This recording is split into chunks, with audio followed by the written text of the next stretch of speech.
Sa liblib na lugar ng Purok 3 sa barangay Hindi Bakakay, Albay, nakita ang katawan ng isang dalaga na wala ng buhay. Kaawa-awa ang kalagayan ng dalaga dahil makikita sa kanyang ang mga malalaking sugat sa leeg, batok at ulo, pati na rin sa kanyang mga braso at kamay. Nakakabahala din na wala na ang kanyang pang-ibabang kasuotan at nakataas na rin ang damit nito, pati ang kanyang pantalon ay sira-sira. Ang mga pulis ay lubos na nababahala sa kaganapang ito at ang kanilang unang hinala ay maaaring pinagsamantalahan ang biktima bago ito tapusin ng salarin. Ano nga ba ang naging dahilan ng salarin at nagawa niya ang ganitong karumaldumal na krimen?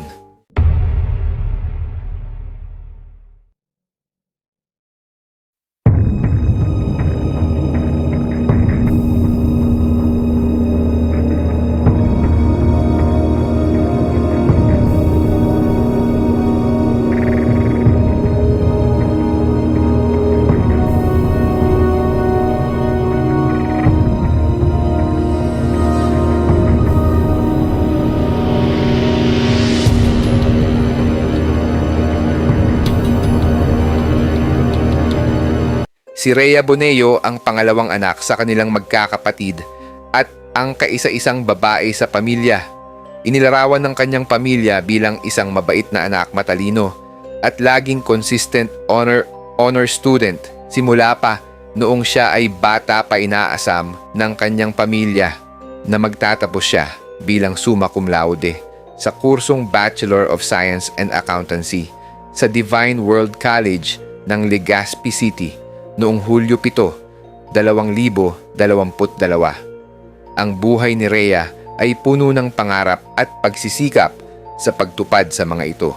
Hindi lamang siya nagsikap sa kanyang pag-aaral kundi nagawa rin niyang balansehin ito sa trabaho bilang isang student assistant sa kanilang paaralan. Nagtagumpay siya sa pagtulong sa kanyang pamilya at sa kanyang sariling pangangailangan. Kahit sa kabila ng hamon ng pandemya, hindi sumuko si Rhea sa pag-abot sa kanyang mga pangarap. Sa umaga nagtatrabaho siya sa Department of Labor and Employment at sa gabi nag-aaral siya ng buong sipag. Ang ama ni Rhea ay hindi stable sa kanyang trabaho bilang isang mananahi. Samantalang ang kanyang mga kapatid ay nagtatrabaho sa Sorsogon upang makatulong sa kanyang pag-aaral at sa kanilang pamilya. Si Rhea ang inaasahan nilang mag-aahon sa kanila sa kahirapan. Pero biglang nawala ang kanilang mga pangarap dahil sa isang lalaki na lubos ang pagnanais kay Rhea.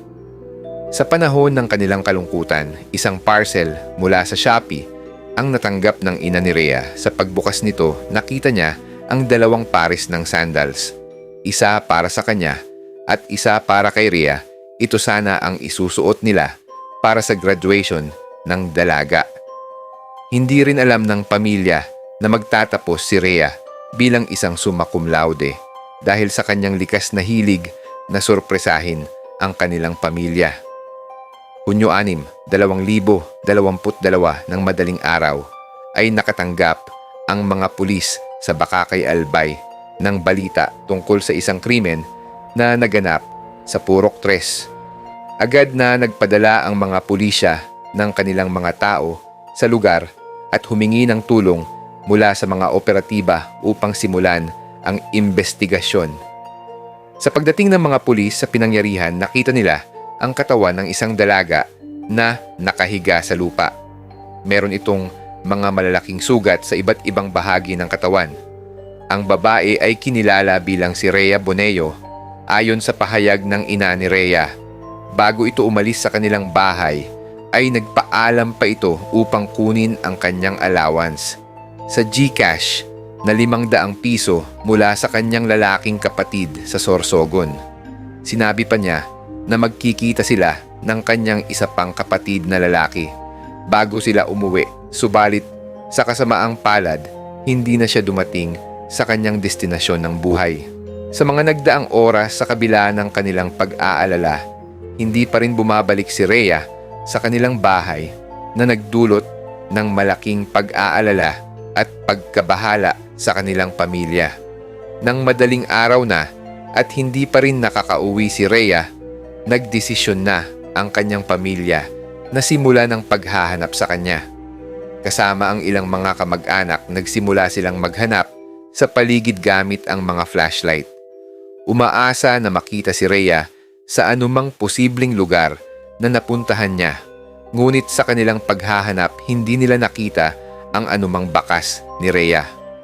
Habang patuloy ang kanilang paghahanap, napansin nila ang mga patak ng pulang likido sa isang bahagi ng kagubatan.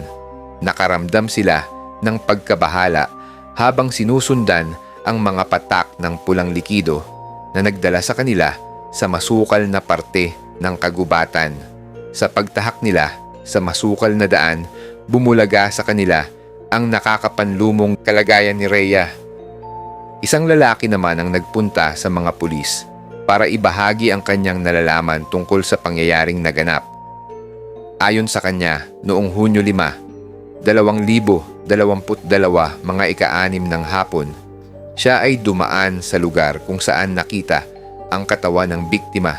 Sa kanyang paglalakad, napansin niya ang isang lalaking nakadamit ng dilaw at puting shorts na nagmamadaling umalis sa nasabing lugar. Tinukoy ng lalaking ito na mayroon siyang nakitang isa pang lalaki na may mga bakas ng pulang likido sa kanyang shorts at may hawak pang itak habang siya ay papaalis sa nasabing lugar. Para malinawan ang mga pangyayari, ipinakita ng mga pulis ang kanilang mga dokumento ng mga personalidad na may record sa nasabing lugar.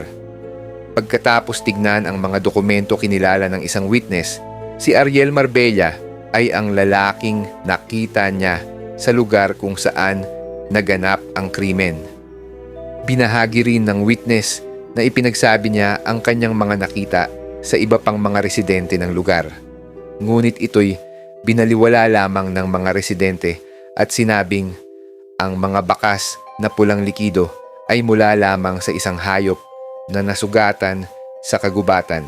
Sa pagbalik niya sa kanyang bahay ng alas 7 ng gabi, nalaman ng lalaki ang balita tungkol sa krimen na naganap sa lugar, kung saan niya nakita ang isang lalaking may dalang itak at may mga bakas ng pulang likido sa kanyang shorts. Sa pagtuklas ng mga pulis, lumitaw din ang mga pahayag mula sa isang individual na nagpapatunay na noong umaga ng Hunyo 5, 2022, mayroong kaguluhan na naganap sa Purok 1. May mga balita na may kaguluhan sa pagitan ng ilang mga kalalakihan na nag-iinuman, kabilang dito si Ariel Marbella. Base sa mga pahayag ng mga witness, umalis si Ariel mula sa kasiyahan nang lubusan siyang nalasing at galit na galit pa ito. Base sa mga ulat ng pulisya na i-record nila ang pagkahuli kay Ariel dahil sa isang kaso ng pagnanakaw noong 2019. Ngunit kahit na nahuli siya, ay pinakawalan siya sa paglipas ng panahon matapos ang isang kasunduan sa pagitan ni Ariel at ang nagreklamo sa kanya. Dahil sa mga bagong impormasyon at salaysay mula sa mga witness, kinikilala na ngayon ng pulisya si Ariel Marbella bilang isang person of interest sa kasong ito. Agad naman nag-umpisa ang paghahanap sa kanya upang matanong at magpaliwanag tungkol sa mga pangyayaring may koneksyon kay Rhea. Sa kabila ng kanilang paghahanap, hindi nila naikta si Ariel sa kanyang tahanan. Dahil dito nagkaroon ng mga agam-agam ang pulisya na maaaring si Ariel ang salarin sa insidente. Sa ganitong sitwasyon, tinuturing na nila siyang isang salarin at nagsimula silang bumuo ng plano para sa isang operasyon upang mahuli at panagutin siya sa kanyang mga gawa. Sa isang pagpupulong ng mga pulis, opisyal ng barangay at mga residente upang magkaroon ng agarang aksyon sa pagdakip sa salarin. Noong Hunyo 6, 2022, naglabas ng pahayag ang alkalde na si Dinky Romano ng Bakakay Albay na nag-aalok ng pabuyang 50,000 piso sa sinumang magbibigay ng mahalagang impormasyon na makakatulong sa pagtukoy kay Ariel. May natanggap ang mga pulis na nagpapahiwatig na nagtatago ang salarin sa kagubatan ng barangay. Dito, nagsagawa ang mga pulis ng isang plano sa nasabing lugar kasama ang tulong ng mga residente na puno ng galit sa salarin dahil sa kanyang ginawa laban kay Rhea. Kinumpirma ng mga pulis na hindi madaling hanapin ang salarin sa kagubatan dahil sa kanyang kasanayan sa paglipat-lipat ng lugar at palagi ito sa kagubatan upang kumuha ng kahoy na pinagkukunan niya ng kabuhayan matapos ang 3 araw na pagtatago sa kagubatan. Sa wakas ay nadakip na ng pulisya ang salarin noong Hunyo 8, 2022. Ayon sa mga opisyal ng Bakakay, ang malawakang tulong at pakikisama ng komunidad ang naging daan sa mabilis na pagdakip sa salarin. Nahuli si Ariel bandang 2:15 ng hapon. Bakas ang labis na pagkabahala at pangamba ito sa oras ng kanyang pagkaaresto. Pagkatapos madakip, agad itong dinala sa tanggapan ng pulisya. Sa oras na iyon, itinanggi ni Ariel na may kinalaman siya sa krimen nang tanungin siya ng mga pulis kung bakit siya nagtatago sa kagubatan. Sinabi niya na natatakot siya sa mga pulis. Ilang araw pagkatapos madakip si Ariel, isang dalaga ang lumapit sa pulisya at ibinahagi ang kanyang karanasan sa kamay ng salarin. Ayon sa kanya, noong Marso 2018, siya ay ika-9 na estudyante pa lamang sa Zamora Institute. Sa kanyang kwento, habang naglalakad siya pauwi, bigla niyang nakita ang salarin na may daladalang 2x2 at biglang hinampas siya nito sa batok gamit ang nasabing kahoy. Agad siyang napahiga at sa kasamaang palad na wala sa kanyang mga kamay ang hawak niyang cellphone at tumilapon palayo dahil sa lakas ng bagsak niya. Sa kwento niya, lumapit daw sa kanya ang salarin at itinihaya siya nito at sinimulan na raw siyang binugbog ng salarin ng halos 5 minuto. Nakakuha raw siya ng pagkakataon na makabangon at matagumpay na manlaban sa salarin. Napagod daw ang salarin at nagkaroon ito ng takot na baka may makakita sa kanila dahil sa dami raw ng mga sasakyang dumadaan sa lugar nang mapansin daw ni Ariel ang cellphone ng dalaga. Agad itong kinuha ng salarin at tumakbo palayo. Habang papunta ang dalaga sa libingan ni Rhea, naaalala niya ang nakaraang pangyayari at ang nakakatakot na karanasan niya mula kay Ariel. Nahanap ng babae ang lakas ng loob upang harapin ang katotohanan at magsalita laban sa krimen na kanyang naranasan. Naharap sa mahirap na sitwasyon ang mga pulis sa kanilang pagsisiyasat dahil sa kakulangan ng ebidensya na magdidiin sa salarin.